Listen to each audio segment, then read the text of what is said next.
Okay, this presentation is on exercise therapy and the non-operative treatment of full-thickness rotator cuff tears, a systematic review. This was produced as a part of Stanford's physical therapy orthopedic clinical residency, and it was presented on July 12th, 2017. Alright, so here's an example of how massive full-thickness rotator cuff tears present clinically. More from the side. Okay. So the gentleman's trying to elevate his arm in a flex position up overhead. Okay. And then in the sagittal Okay. plane, Show me how.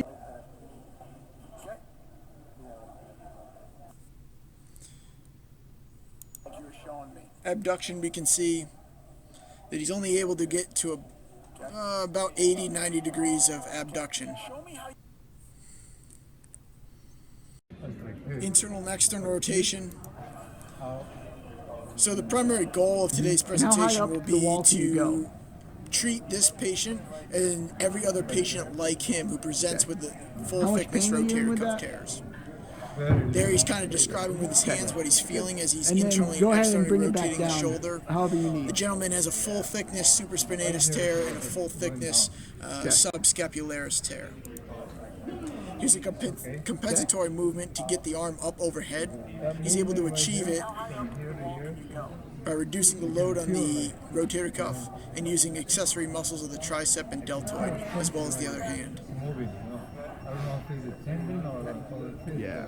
Go ahead and bring it back down, however you need.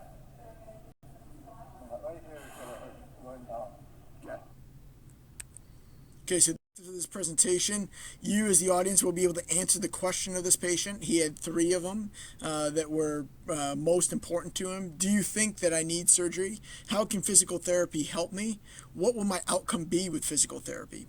In addition to his questions, there's additional objectives of understanding the epidemiology of rotator cuff tears, being able to verbalize the relevant Pico question, which is a formal means of asking a clinical question, describe the methods used to answer the clinical question, and then the current evidence for exercise therapy in the treatment of full-thickness rotator cuff tear.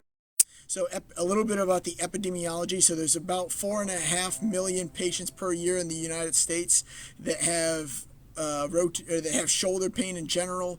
Rotator cuff tears are associated with a decreased quality of life, decreased range of motion, and a decreased strength and decreased function, all of which were demonstrated in the previous videos that you saw.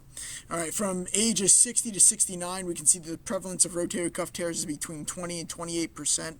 Of those, about 28% are full-thickness tears. Greater than 70 years of age, the prevalence increases, nearly doubles from between 31 and 40.7%. Full-thickness tears making up half of these. And then greater than 80 years of age, the prevalence continues to increase, with over half of the individuals over 80 will have a full-thickness or will have a rotator cuff tear. Greater than 80% of those will be full-thickness tears. And then you can see that the odds of having a rotator cuff tear pathology will increase about 2.6 times for every decade of life lived. And then also it's important to note that not everyone who has a rotator cuff tear will be symptomatic. Approximately a 60-40 split here between those who are symptomatic versus asymptomatic respectively, and then 50% of those who present with a non-symptomatic tear will become symptomatic within approximately 3 years. And so another question as to why it's important to have consideration for non-operative treatment for these rotator cuff tears is that in the United States, for those individuals who have who are over 60 years of age and have a rotator cuff tear, only about 5% of them are usually treated surgically. And of the 5% that gets treated surgically, there's a broad spectrum of outcomes. And if you're looking specifically at the re-tear rates, that 25% to 90% of these repaired tendons will re-tear. And most interestingly is that those that re-tear will have similar outcomes to those who have intact tendon repairs.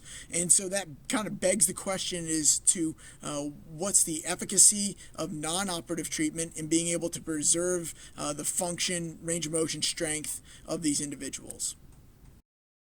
All right, quick history lesson. This is going to be important for context. So, over the last 17 years, there's been a number of reviews as well as clinical research that has come out regarding full-thickness rotator cuff tears and rotator cuff tear treatment in general. The most lated one was Ainsworth in 2007. They looked at exercise therapy in addition to or minus of other non-operative treatments. They looked at full-thickness rotator cuff tears specifically, and they included a variety of level of studies from level 1 randomized controlled trials all the way down to level 5 expert opinion. All right, so the conclusions that were drawn from this study: there was no randomized controlled trials. There was some evidence that existed to support the use of exercise in the management of full-thickness rotator cuff tears, and there was definitely need for well-planned randomized controlled trials investigating the efficacy of exercise therapy in the management of full-thickness rotator cuff tears. Then in 2010, this was a much larger study that included both non-operative and operative treated rotator cuffs. However, it was not specific to full thickness, and though they included over 137 articles, only a small portion of those were really subject to or specific to the non-operative treatment, which we're most concerned with. Their conclusions was that the non-operative treatment for rotator cuff tear is limited and inconclusive. Then in 2012, there was kind of a seminal publication by the American Academy of Orthopedic Surgeons, their clinical practice guidelines in 2012. They came out with specific recommendations that looked at the role that exercise therapy has within rotator cuff tears. And their conclusions was, one, they could not recommend for or against exercise therapy or programs for patients with rotator cuff tears. Strength of recommendation, inconclusive.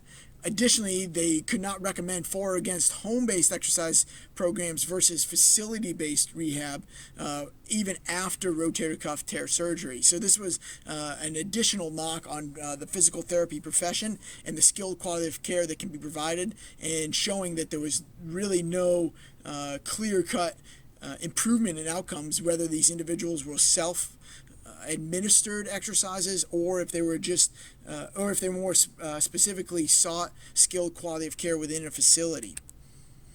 All right, and then 2015, Edwards came out with a rotator cuff rehab protocol that was non-operative and specific with exercise therapy. The drawbacks of this study was the fact that it was level 5 evidence, that there was no systematic review that was conducted, and there was more expert opinion and a clinical commentary.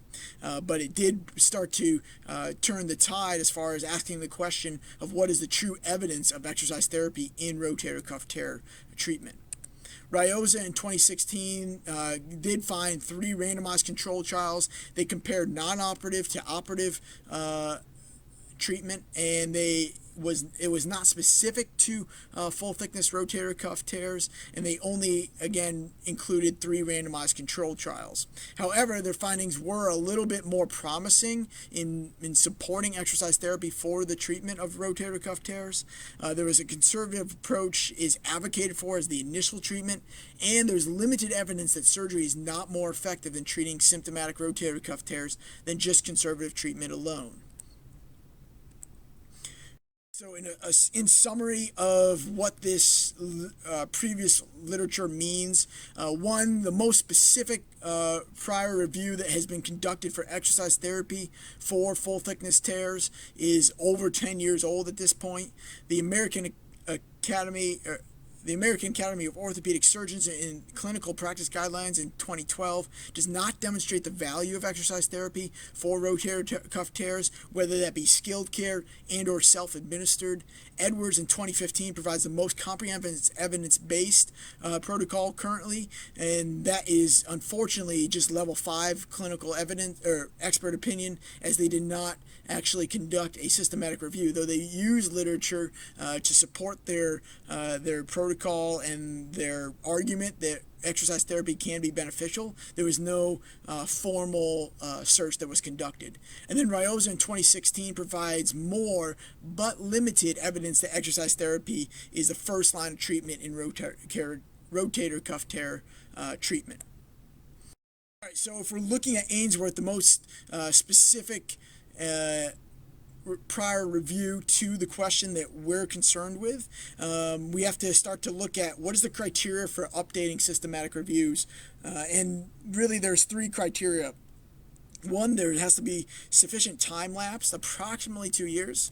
Okay, it's been nearly 10, so yes, that applies. New evidence has become available from the reviews that have been conducted since that. We can see that yes, there's been new evidence. And then as far as really providing a firm objective means of where the current level of evidence is, yes, there's priority in updating this review.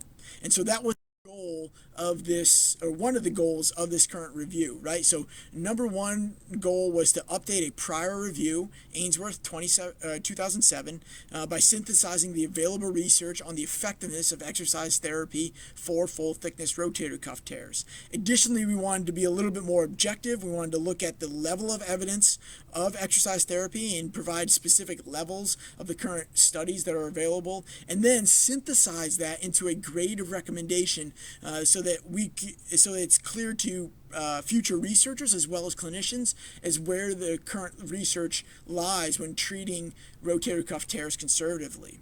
And then finally, we want to use the included studies to substantiate and or modify that level 5 protocol that was proposed by Edwards in 2015. Okay, so here's the Pico question, the specific clinical question that was asked, right? So we want skeletally mature adults greater than 18 years of age. The intervention is obviously exercise rehab. Comparisons include control, sham treatment, placebo, education, or other non-operative interventions. Outcome, we want to change specifically in pain, range of motion, strength, and function. And then the time elapsed, though not specific, optimally we would want greater than 1 year to show a little bit more of a long-term and robust improvement in these individuals. All right, transitioning now to the methods of how this review was actually conducted, right? So there's 5 sub categories within this. We have the inclusion and exclusion criteria, search strategy, the Prisma flow diagram, the data extraction, and the quality assessment tools that were used. So looking at the inclusion criteria, right, experimental and or observational studies, adults greater than 18 years of age, clinically diagnosed with full thickness rotator cuff tears, massive and or inoperable tears. There's greater than one treatment group that received exercise therapy in combination with or in isolation of other non-operative interventions.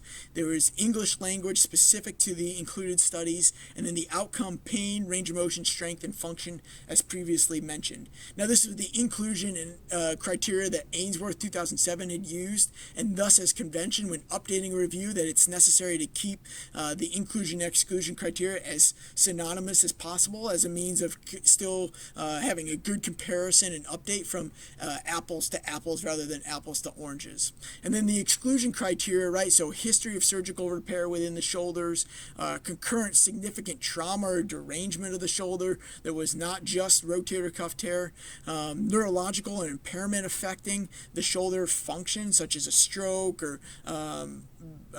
some type of palsy, inability to assess full text article, meaning that we weren't able to gain access to it, right? And then the commentaries, editorials, and gray literature, the level 5 evidence was also excluded. All right, so the search strategy that was used, it was conducted in December 2006. The database is 5, as well as hand-selected articles, as the references of the included reviews were then also vetted as a means of finding additional reviews that weren't captured by the search in order to be as comprehensive as possible. The keywords synonymous with Ainsworth 2007, you can see them there on the left-hand portion of the screen. So the keywords, physical therapy, physiotherapy, conservative, non-operative, non-surgical, rehab, and then that was also combined with trying to be specific to rotator cuff tear. So you had rotator, rupture, tear, and shoulder. And then there was also a consultation of a medical school librarian in order to formulate the initial search that was conducted in Medline or PubMed. And the librarian also assisted in translating that language of the search strategy into the thesauruses or thorsi of the additional 4 databases that were also searched. The format of this conducted search was then synthesized and summarized in a Prisma flow diagram, which is shown here. So there you have it, the 5 databases as well as the hand-selected articles that provided a aggregate number of 1,800 articles. After reduction of duplications, there was over 1,500 articles still to go. Title and abstract vetting allowed for 111. From that 111 that was vetted down to 39 articles. What did that 39 article cohort look like? It looked like this. So you have the case reports, you have the case series, cohort studies, randomized control trials, and then there were, though not quote unquote included but identified, were systematic reviews that were specific to this same clinical question as a means of comparing the current results and the current review to that of prior literature. And those 3 reviews that were included, you have already been exposed to with the history lesson that we gave a couple slides back. All right, so here is from the Oxford Center of Evidence-Based Medicine, right? So if you've read any clinical practice guideline out of JOSPT or within physical therapy literature, you'd be familiar with this, right? So level 1 through level 5, grading the level of evidence, level 1 being the highest level, level 5 expert opinion. Here is more the synthesis, how to synthesize that data, right? So every individual study is given a level of evidence, and then based off the aggregate number of studies that you have in a certain level or at a certain level, and what conclusions are made, you can then synthesize that into a grade of recommendation, and this is put out by the grade working group. Again, this is consistent with clinical practice guidelines within orthopedics as well as within physical therapy. So looking at data extraction, again, there are outcomes of interest. You have pain, range of motion, strength, function, intra-cohort, and inter-cohort differences. Right, and then when we're talking about the intra versus inter cohort, right? So some studies just had a single cohort of patients, and they looked at them at time A and time B after the intervention. Whereas there was other studies that had multiple cohorts of patients, and they looked at them not only before and after, but then also compare the results of the 2 different interventions as a means of getting a judge as far as the most effective form of treatment for the rotator cuff tears.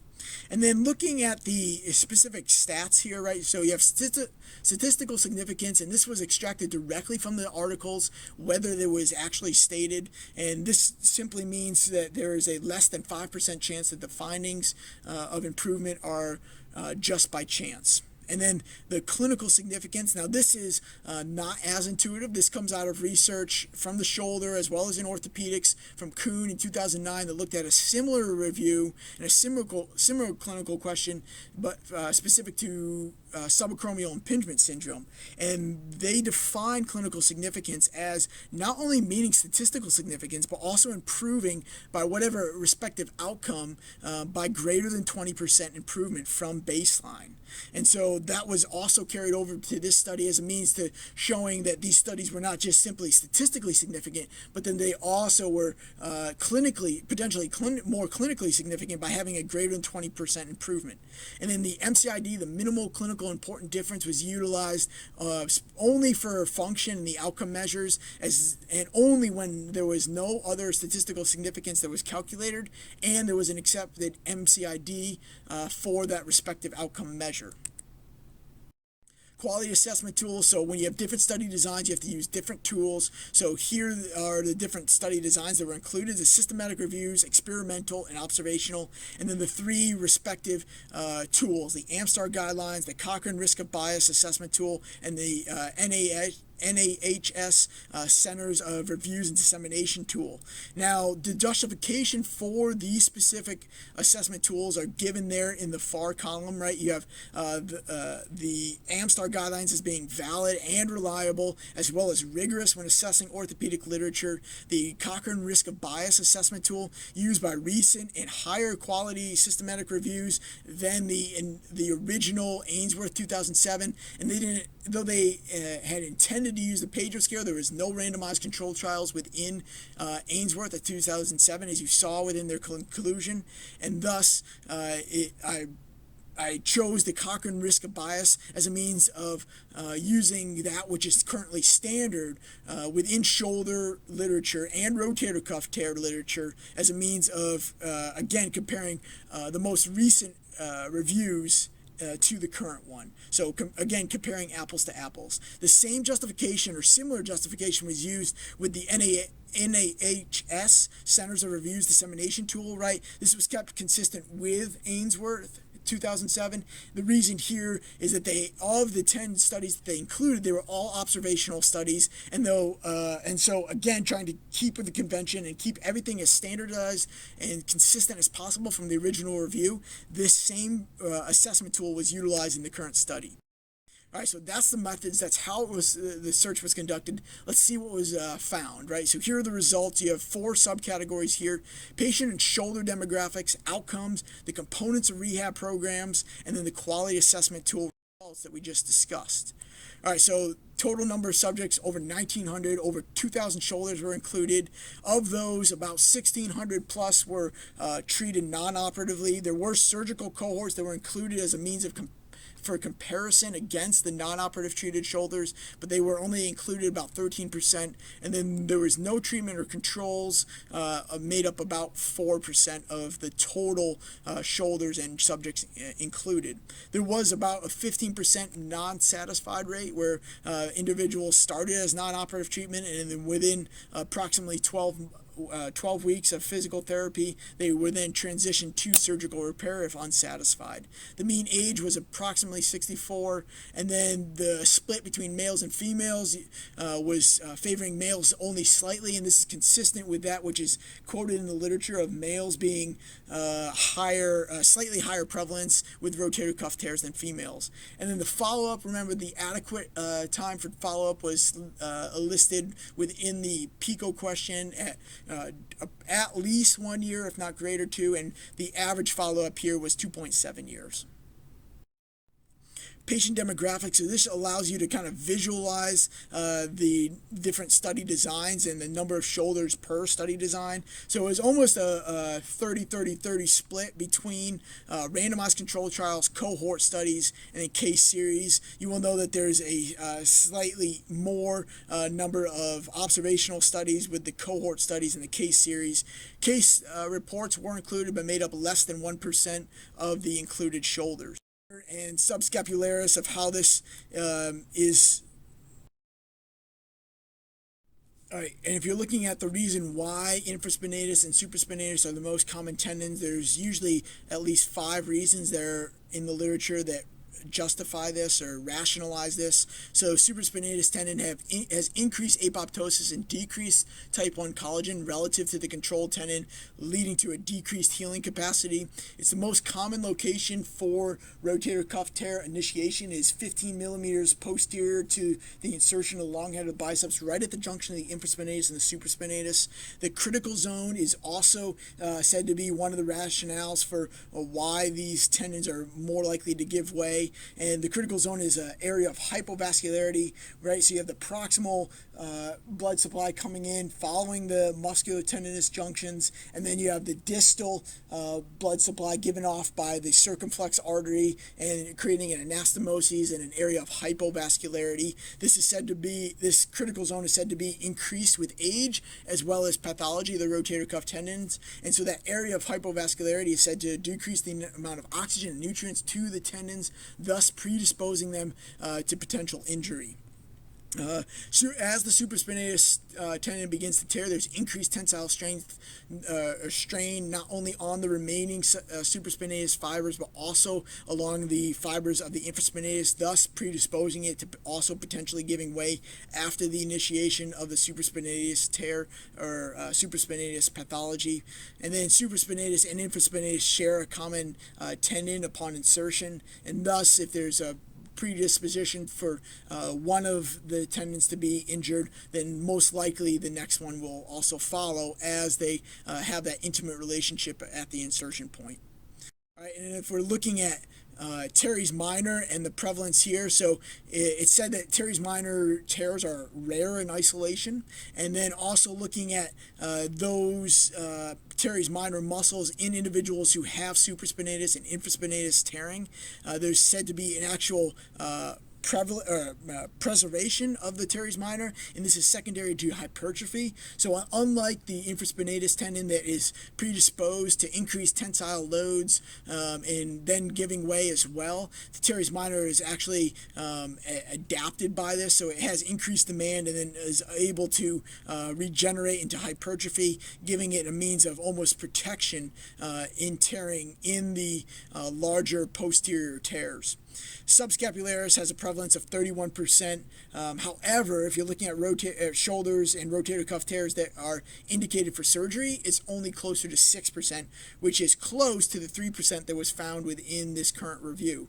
Now, I understand that that's, though close, that's half of what the prevalence rate that is quoted. I will say that I believe that there's a reporting bias within the included studies that does not take into account the full prevalence of subscapularis, from the standpoint that there was 48% of tendons that were not specified.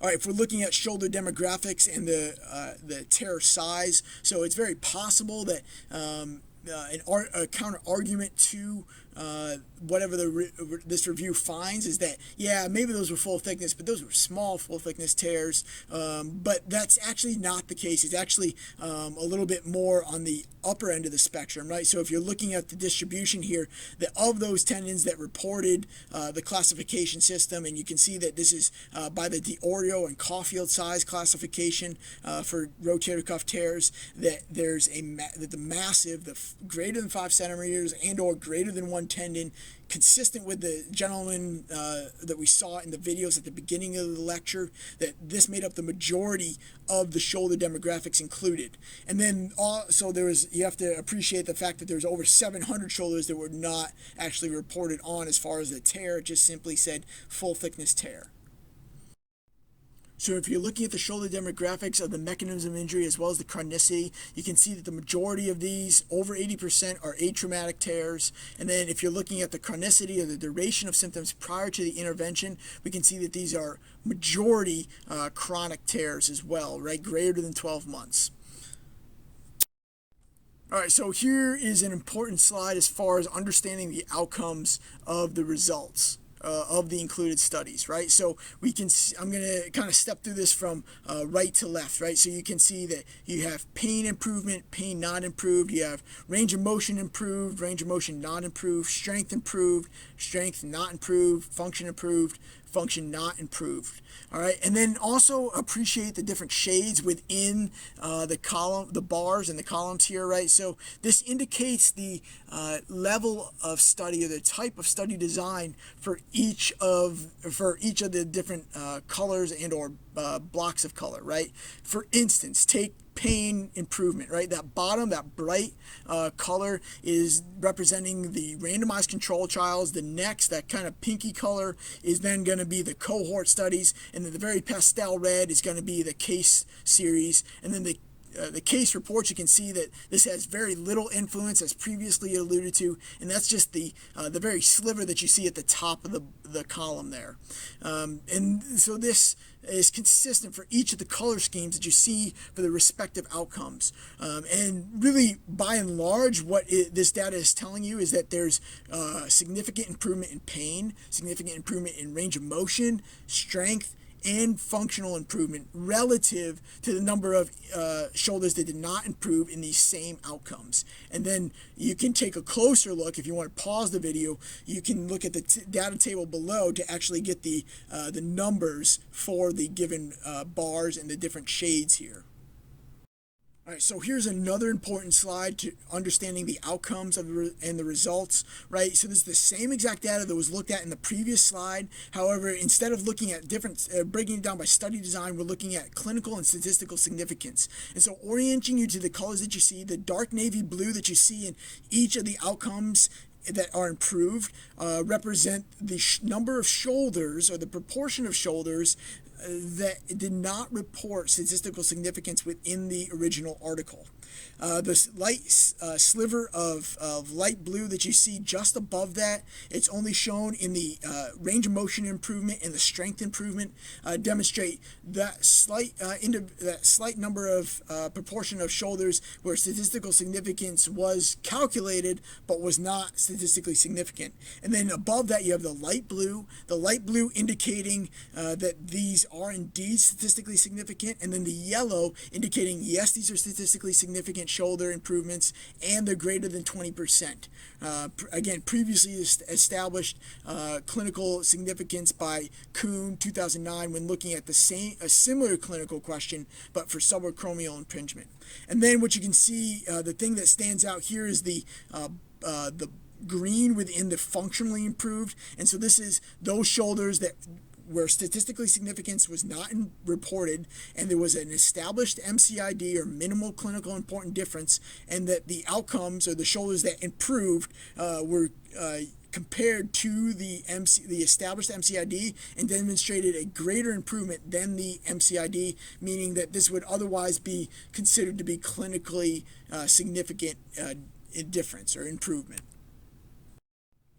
Okay, here you have the Rehab Program components, right? So on the y-axis are the number of studies, along the x-axis are the different components of the Rehab Program, and really this kind of allows us to look at, okay, what were the actually interventions of the programs and the protocols that were implemented? What we can see is that there's three large bars here on the right hand side of the screen, right? So this indicates a range of motion, strength and stretching / flexibility, right?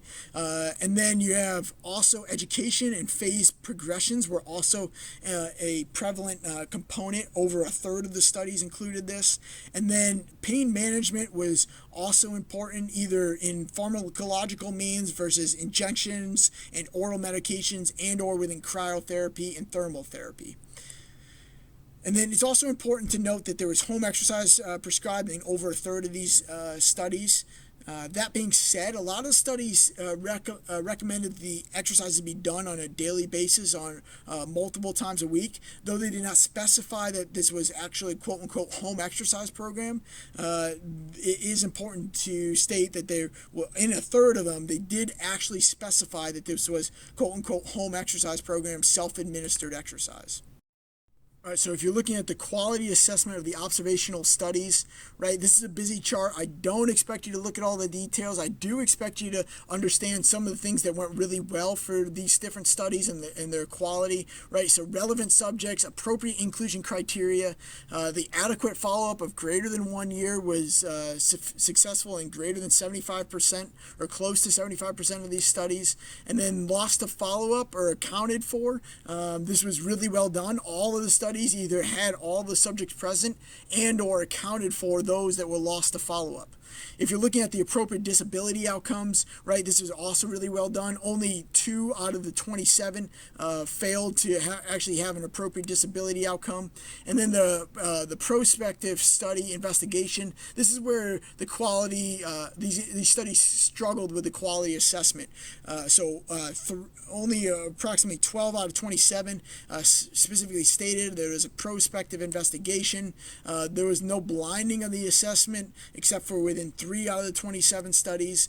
And then if you're looking at the total score, this is important to note that prior to 2007, meaning prior to the last review, Ainsworth 2007, that there was 5.3 total score out of 8, which is fair. But then if you're looking at the quality assessment of those studies since 2007, this had a 6.4 out of 8, so a gradual improvement in these different studies over the last decade. And if you're looking at the overall aggregate total score of 5.9 out of 8, that's considered good or sufficient quality assessment.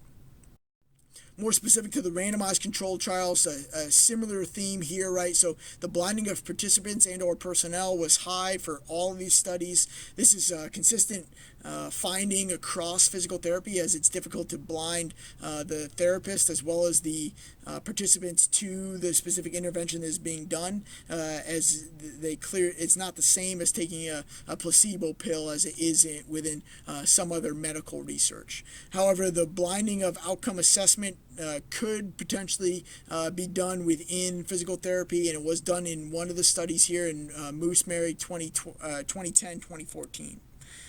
However, the aggregate number or the aggregate score here was a low risk of bias. All right, so transitioning now to the discussion and the conclusion of these results. Again, there's multiple multiple subgroups here. You have the quality assessment, the grade of recommendation, the synthesizing of rehab protocol, the comparison of prior review, limitations, and conclusion. All right, so let's take a quick snapshot back at the goals that this literature review was supposed to complete, right? So updating the review of Ainsworth 2007, and then evaluating the current level of evidence of exercise therapy, and then providing a specific grade of recommendation. All right, so the Ainsworth Ainsworth 2007 article has been successfully updated by the results that have previously been shown, and then this just takes it one step further to now give a level of evidence to each of the included studies. And we can see here in the chart you have the different study design on the left, the number of studies within each of those different study design groups, the quality assessment tool, the quality comments as was previously summarized in the results, right? So there's no blinding within either the randomized controlled trials and or the observational studies for the most part. And then the disability tool was done very well within the observational studies as well as the follow-up time. And then you can see the level of evidence, level 2 with the randomized controlled trials, level 3, and then level 4 for the case series and case reports. This synthesizes now to what is the grade of recommendation and how strong of a recommendation can actually be made, right? So this is B, moderate recommendation strength, right? At least one high-quality randomized control trial or a predominance of level 2 studies, which we see, and then supporting studies of that level 2 study that demonstrates a moderate grade of recommendation.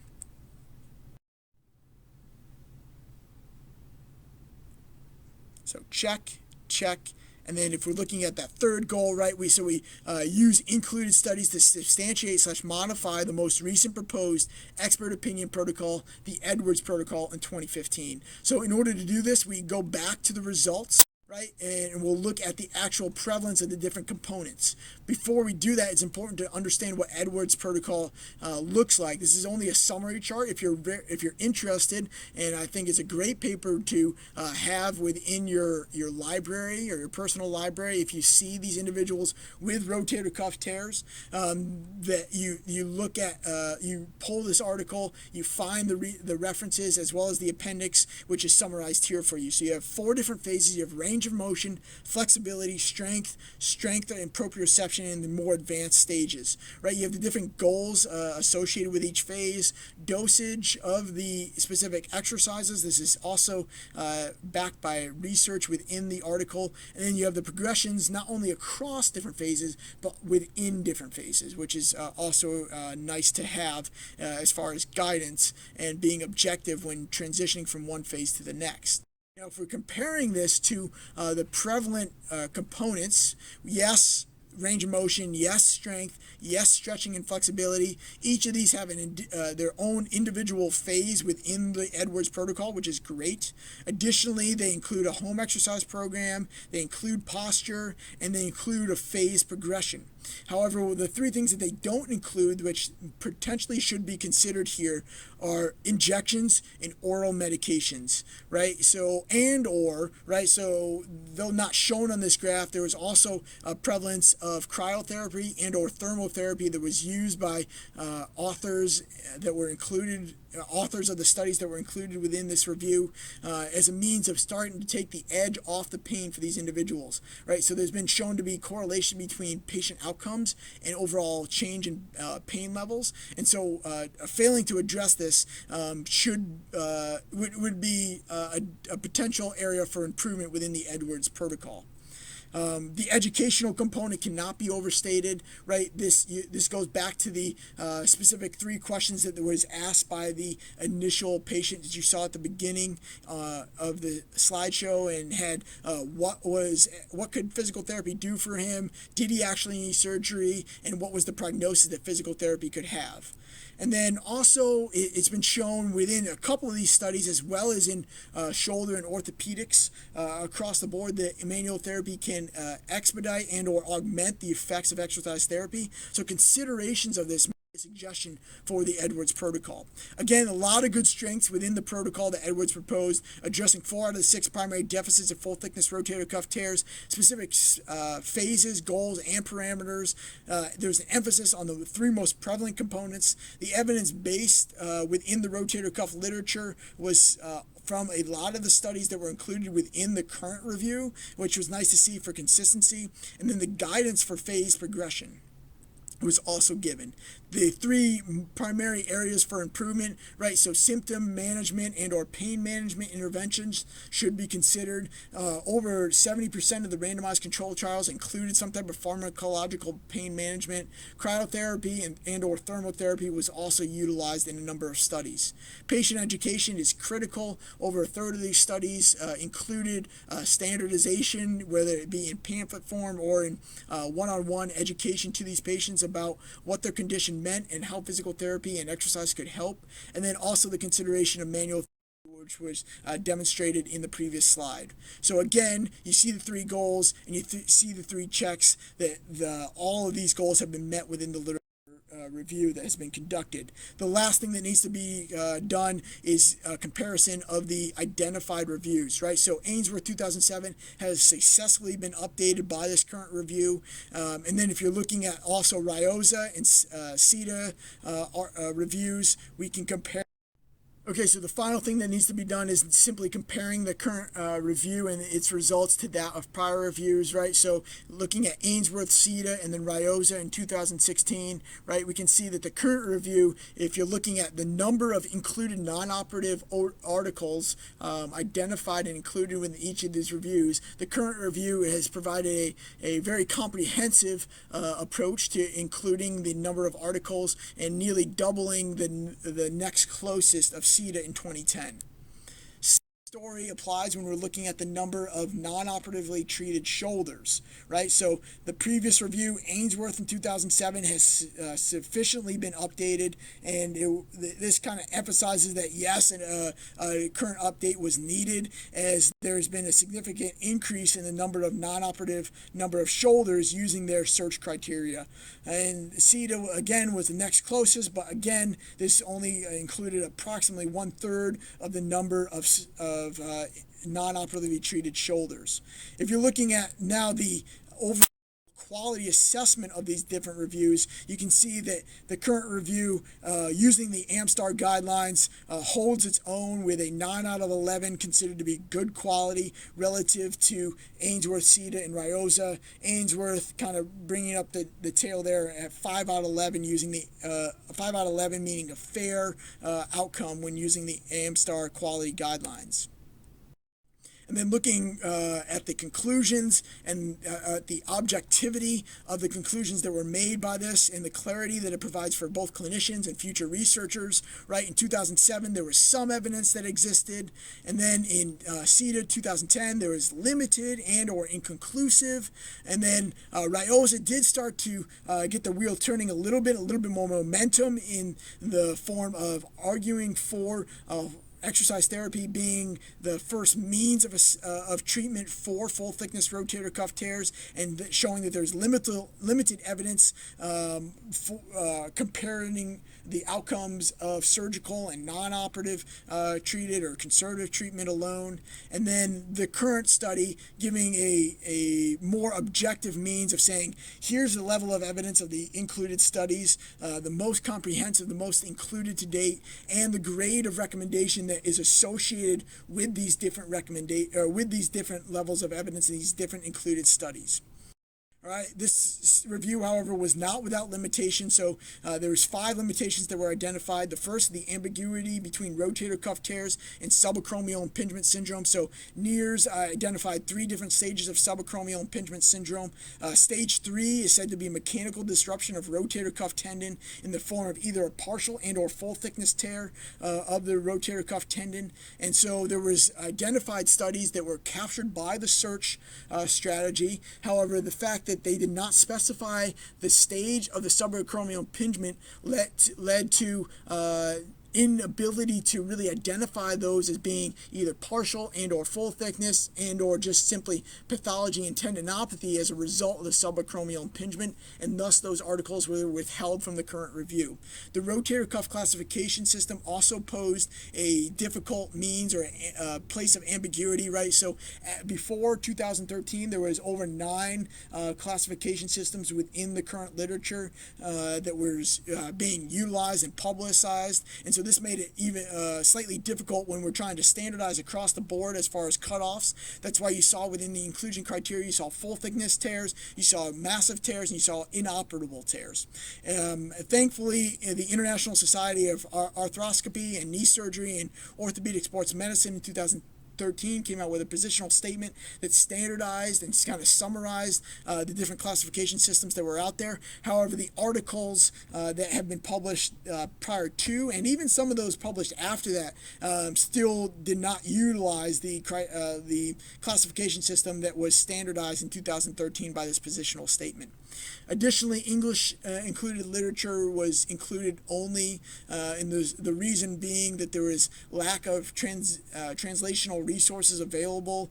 And that being said, CETA did include English, French, and German studies. This identified another 4 additional studies. Though they were not included within the review, I put them within the references for your perusal should you be interested in seeking out these different citations. Granted, again, they are in different languages.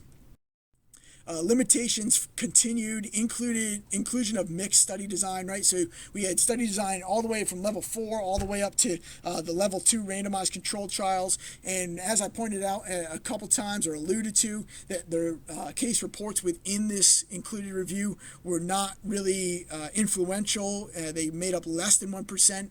And so there could have been an argument that these could have simply been dropped from the current review. However, the justification and or rationale for not doing so is that the inclusion and exclusion criteria was established prior to the conduction of the review, and it was not known if there would be randomized controlled trials or how many would be identified. And then furthermore, this was also meant to be an update of the previous review, and as is convention, trying to keep consistency between the inclusion and exclusion criteria was done as a means of, again, trying to compare apples to apples. And then finally, you have the lack of statistical significance reporting of level 1 and level 2 studies, right? So this was not necessarily a limitation of the current study, but rather a limitation of the current research, is that there's a lack of level 1 and level 2 studies that prevented a grade A recommendation for the use of exercise therapy in the treatment of full thickness rotator cuff tears.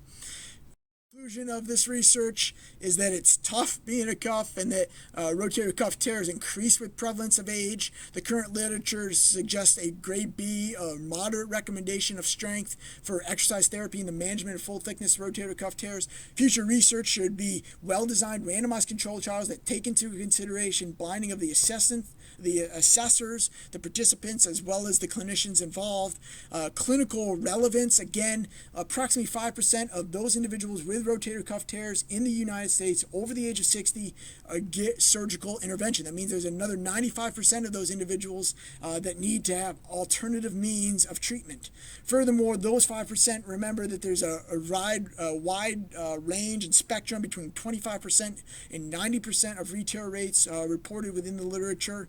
And this provides even further justification that in the presence of a ruptured re-tear, that the exercise therapy may be a potential option.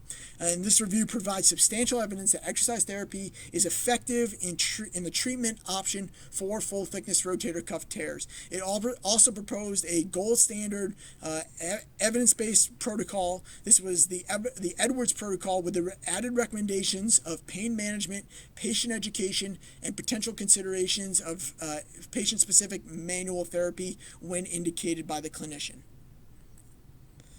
Here we can see the outcome of the gentleman from the beginning of the lecture. This is the result of the Edwards protocol. In addition try to the three one that recommendations that were made by this, just out in front, by out this to the current side. review, Yeah. right? So there's manual therapy as indicated by the clinician, as well as that was patient specific. There's patient education about the condition, about his prognosis, about the potential need and or lack thereof of surgery, and then also with the fact that we implemented interventions specific for pain management, such as cryotherapy and compression and elevation. So here's forward elevation. And then the one on the side, just out in front of you. Pure sagittal plane. A little bit further. Yeah, there you go. Good. And here in the scapular plane, you can see the scaption. Both of them sufficient at getting well up overhead. Significant improvement from what he had at the beginning of his treatment. And then here, abduction. Abduction was kind of still something that he's working on, right? So he's still getting impingement at approximately 100 degrees of abduction. And then the scaption, though, only a couple degrees in front in the degree in the same plane as the scapula. He's able to, again, elevate well up overhead. However, range of motion are the only two, or is only one of the outcomes that was looked at if we consider the gentleman's function as well as strength. You can see them here by the gentleman putting on his shirt.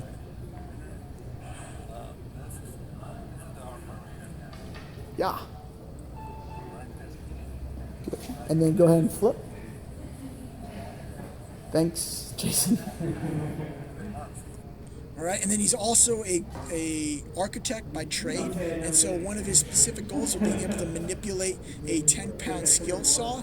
And so here in this video, he lifts the 10-pound kettlebell up off the ground, and then is able to carry it across the room, which is essentially his potential workshop. Though, yes, the argument can be made in this video that doesn't demonstrate the true function of the rotator cuff, as he's using a predominant amount of biceps. But in order to be able to establish a firm grip here, the full rotator cuff is involved and necessary to be able to complete this task.